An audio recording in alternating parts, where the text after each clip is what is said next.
Okay, so this will just be a video on why delta is equal to dv over ds when we're deriving the Black-Scholes equation.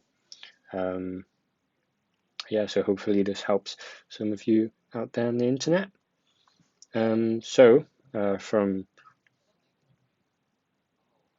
From starting out deriving the Black-Scholes equation, we know that dv, this is the starting block, and we know this var ito, and this is an assumption. If you don't know why, you should consult your lecturer or your book. So we can now write this out in full. dv ds plus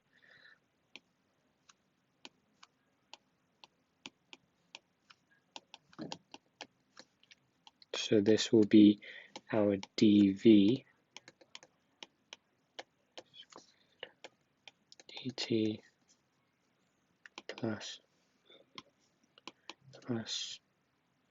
sigma s dv ds dx. So that's our dv, and then we minus delta ds, which is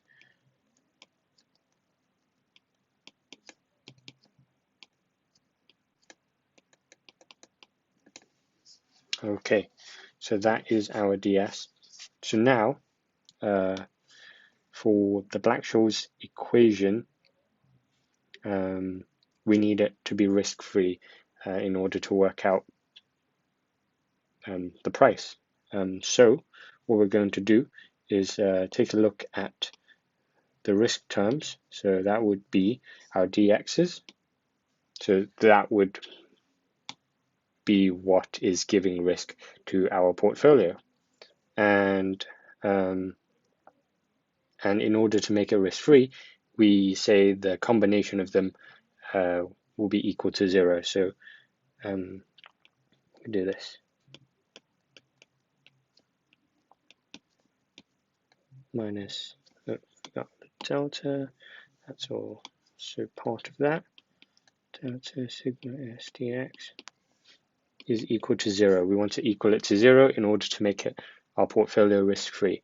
So by making it risk-free, we can see that this cancels, that cancels with these two, and then also the dx's cancel. And now what we're left with is what you are trying to understand. dv ds is equal to delta. So that is why our delta is equal to dv ds. It happens when we're making the portfolio risk-free. And so rather than taking it as a fact, you can now know why it is equal to dv ds. It's to make it the portfolio risk-free, and in making the portfolio risk-free, we could then work out the asset price.